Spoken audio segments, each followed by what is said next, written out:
Good morning, Omega Radio listeners. Happy Wednesday to each and every one of you.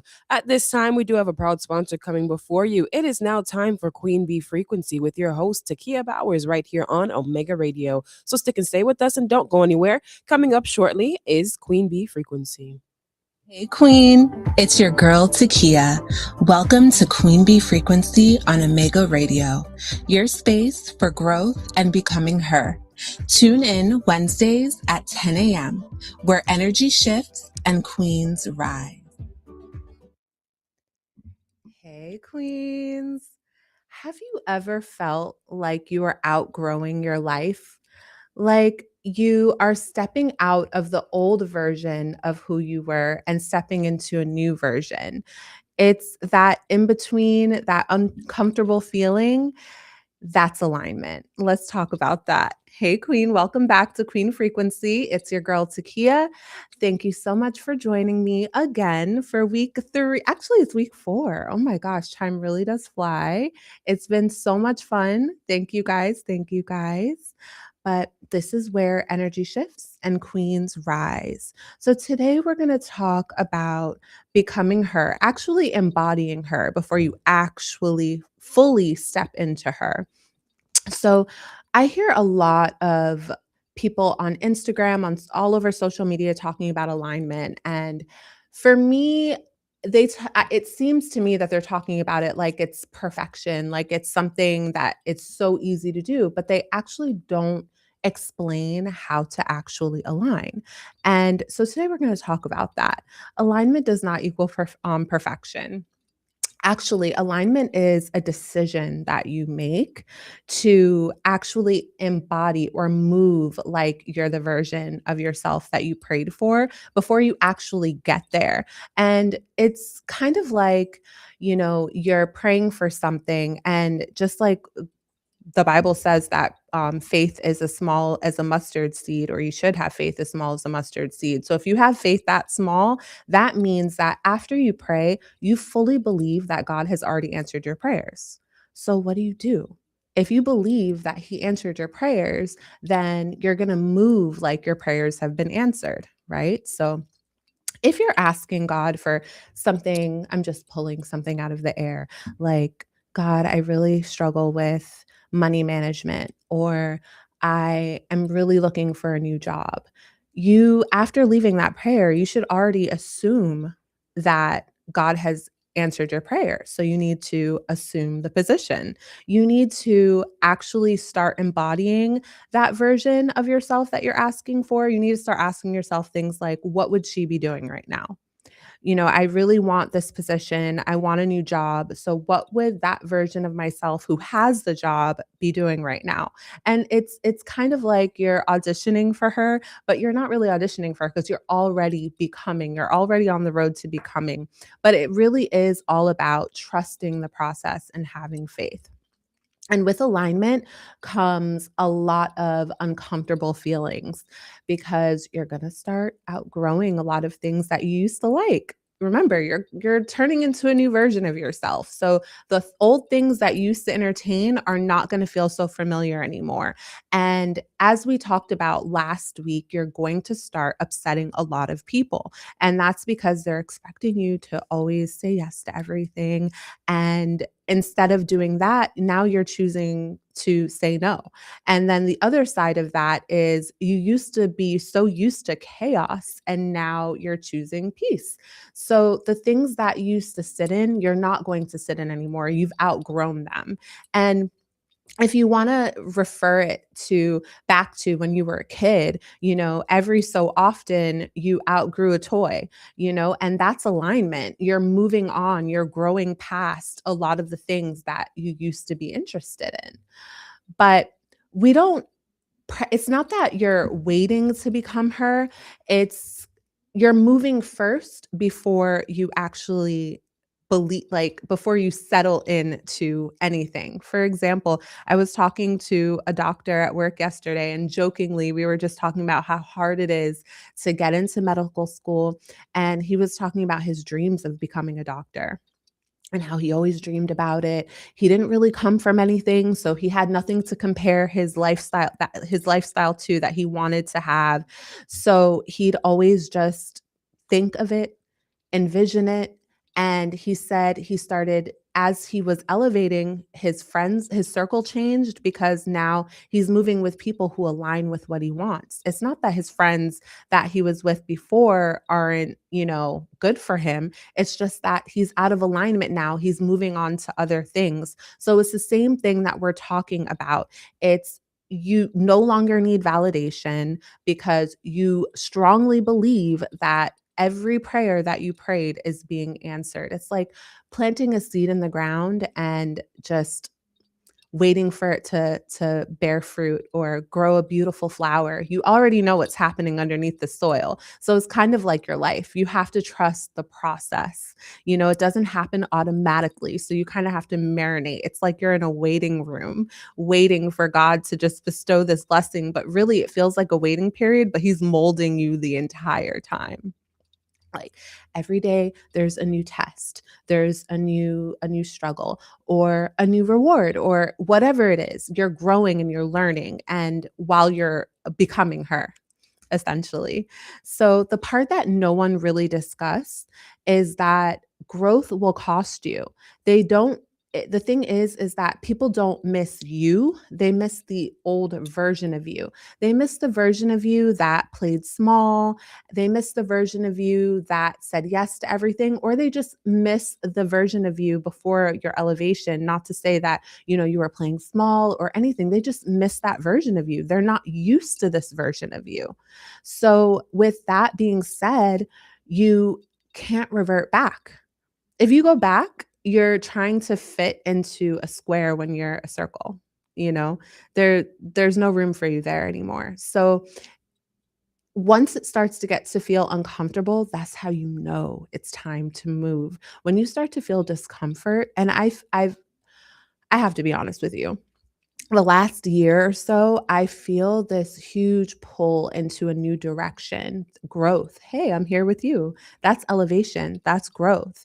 And with that, I started to feel a lot of the relationships I had, a lot of the circles I ran in, any activity that I was doing that didn't line up with the things that I wanted. I started to feel myself losing interest in them. And that came with also losing interest in friendships, and you grieve. It's like losing a friend is like grieving a death, because a lot of your friends you have intimate moments with. They know a lot about you. They know more about you sometimes than your partner does. So when you go through things like that, you have to allow yourself to feel. It's totally normal. They're growing pains. You're growing. You're going to miss your old life. You're going to miss the people that you ran with. But at the same time, you're going to love the elevation. You're going to love the new height that God has brought you to. So you don't want to revert back. You don't want to slip back, into a hole because you feel rejected by the people that you love, that really do love you. It's just that they're not understanding this new version of you. So God will pull you away from things that you love when you're elevating. He will pull you away from things that you thought were so good for you, that you were thriving at, and you feel like it's a punishment. But no, it's not a punishment. Really what it is he is taking you away from the things that will distract you, because some of us are called to do big things. So we don't have time to waste. So he will pull you away from things that are distracting you, people that are distracting you, people, and sometimes you don't even realize what's coming. So he's protecting you from a lot of things. So when things start falling away from your life, you got to let them go. And as I said before, allow yourself to grieve, allow yourself to feel. You're human. But at the same time, you have to trust God and trust the process, because essentially this is what you prayed for. You just didn't know that you were going to lose all of the things that you lost. You didn't know that you were going to be pulled in all of these different directions, but you did pray for change, and God is giving you the change. Whew. grieving. I'm telling you, going through that is very hard, and that's for another show. I will take you through how difficult and challenging it is to grieve the past, grieve your friends, grieve old situations that you were so used to. But that in between version of you, you know, it really is where the sweet spot is. I was talking to someone the other day and they said they feel like their life just like keeps exploding. They feel like at every turn, every time they feel like things are getting good, they feel like, things are just blowing up in their face. And I told them, I tried to encourage them by saying, a lot of the times when things are going really bad and you feel like God forgot you, that is the biggest time, the most he never forgets you, but that is the time where he really has his hands on you. You got to stop and think and say, "Do I trust God? Do I trust that the times that I'm in my prayer room, I'm meditating. I'm meditating on his words. I'm, seeking encouragement from people. I'm talking to my mentor. I'm doing all of these things and nothing is working. Where is God? Where are you? He has you. During those hard times is really where your muscle gets built. Trust me, I know. We've talked about it a couple times when I told you that during COVID, I lost my mom, and then just 11 months later, I lost my dad to COVID. And I felt like, wow, God, really, why is this happening to me? I felt like he forgot me. I felt like I was being punished. But really and truly, that time, if I look back at that time, I realized that God really, he was bending me and breaking me to build me up because I see the growth, I see the progression since that from that time till now. I'm very thankful that, I'm not thankful that I went through what I went through, but I'm very thankful that he thought to bend and break me to build me up to be everything that I've asked him to become. Because sometimes you feel like nothing's happening, nothing's moving, God's not pressing play on your life, you're not pressing play on your life. And you just have to trust the process because when your friends start falling away from you, I've been through that even recently, when you start to see your circle getting smaller, that's when something big is coming. God is making a shift for you. So becoming her requires a lot of courage. Okay. And you're going to go through some things that you tell people and they're just going to be like, wow, that was your life. Look at you now. And you really have to stop and think, wow, yeah, look at me now. I went through all of that, but I'm still standing and getting better every single day.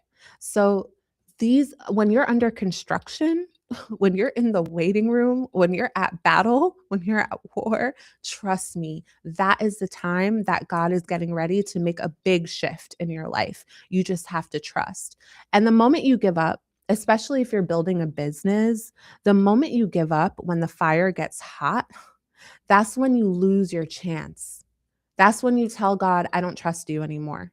I don't trust this, that the fire is getting too hot. And that's truly when your breakthrough is right around the corner. So last week, we talked about the new segment, and it's called the Queen's Library. And I told you about a few books that I used to expand my mindset. And during this time, while I'm elevating and I'm growing, because we're all growing, we're all shifting every single day, I like to read books that help to expand my mind and help me to think outside of the box. And so that's why I thought to bring you this segment, especially this week when we're talking about alignment. This new series that I'm reading by Jen Sincerno, can't really pronounce her name. She has this very unique Italian last name. But she wrote a series of books, and excuse me when I say this, but the book that I read from her series is called You Are a Badass at Making Money. It is a phenomenal book. That book is that girl. When I say that after reading that book, I read it this month. That was my book this month. I read it so quickly. And I told you I joined Audible, so I cheated a little bit, okay? I listened to it. But that book really helped to shift my mindset. You don't realize what you think about money. You don't realize what's prohibiting you from making the goals or meeting the goals or having your business grow or making the money that you know that you deserve. It's the beliefs that surround how you feel about money. And it really is, it stems from our childhood, from stories that we've heard. You know, we've all heard money is the root of all evil. So these are the things that we're constantly thinking that are negative for our mind. So this book is really good. You have to go and check it out. The next book that I think I'm going to pick up this month, I've been looking at it for quite a while, but I think I'm gonna read it this month. The month's almost over, but I'm gonna read. It's called the 10 Arguments for Deleting Your Social Media Accounts Right Now by Jason Lanier. So this book, I was so intrigued by it because I have been starting to feel. I've been reading a lot about Prince, and I love Prince, and even before that, like I started to lose my interest. Alignment. Remember, we're talking about alignment. I started to lose my interest with social media. I got really tired of looking at people's life every single day. People that I talk to all the time. And I started speaking to these people less and less because I see their life in real time every single day. And I'm just like, this is not real connection. I don't like this. This is fake connection. And I started to read about Prince and how he used a fax machine for a very long time. Like he refused to have a cell phone and he communicated via fax in the early 2000s up until the mid 2000s. Like he refused to use any kind of technology for communication. So, not to say that I'm reverting back to a fax machine, but I feel that you lose a lot of connections with people. So that book is so good. The next one is The Big Leap by Gay Hendricks. That one is expanding your mind and really expanding it into your highest potential, to your next level. So check that one out. If I read that one next month, I'll make sure I included it back into the Queen's Library so we can discuss. But ladies, please make sure you work your hardest at your mindset because when you're becoming her, what you believe is what you put out into the world. A lot of us believe so many things about negative things about ourselves that, we can't do this. We want to start a business. Oh no, we can't do that. How me? Start a business? How can I do that? Or I want to go back to school. Me? Go back to school? Where am I going to get time for that? But let me tell you something. When you make up your mind to do something, every door will open for you. Do not give up on yourself. Make sure that you go and the highest level. There's no limit. There's no limit. And the sky is not even the limit. There's no limit. And remember who your father is. If you trust God, if you believe in God, there's no limit. There's no limits in God. It's unlimited for you. So change those limiting beliefs that you have about yourself. You are gorgeous. You are beautiful. You can do all things. You are that girl. And don't let anybody tell you anything less. And before we go, make sure that you join the hive. Make sure you go to beelux.me, BEELUXE.me, and join the hive. And also, last week I told you that you guys should definitely follow me on Instagram. I tell you all about all of the products that I have coming out. Also, I have my own book. Make sure you check it out, the Belux Self-Love Journal. This journal is amazing. It got me through a lot of hard times. I actually use this before I put it out to you guys. And it has journal prompts, it has affirmations. So check it out. It's on Amazon. It's by me. So you'll find it on Amazon. And I do recommend that you get the blank journal with it so that you can write in it as well. And you can write in this one too. But join the hive, and also self-love through the storm. If you follow me on Instagram, you'll be able to see that link in my bio. But Lady Queens, same time next week, same frequency. Don't forget, 10 a.m. on Omega Radio. It was a pleasure being with you, Queens, and I'll see you next week. Hey Queen, it's your girl Tikea. Welcome to Queen Bee Frequency on Omega Radio, your space for growth and becoming her. Tune in Wednesdays at 10 a.m., where energy shifts and queens rise. Listeners, you were just tuned in to Queen Bee Frequency here today with your host, Tikea Bowers. We trust that you enjoyed today's program and that you will tune back in next week, Wednesday, right here at 10 a.m. Eastern Standard Time on Omega Radio. Thank you for tuning in today. And of course, we would like to thank Mrs. Bowers for being a proud sponsor towards this radio ministry. Stick and stay with us, listeners. We have more lined up for you right here on this station. It's the #1 radio in the atmosphere, here, there, and everywhere. Omega Radio. Call in all prayer warriors. The National Day of Prayer for United States of America is scheduled for Thursday, May 7th, 2026 at 8 a.m. Enjoy a free breakfast. And if you plan to attend, please RSVP at omegaradio.co.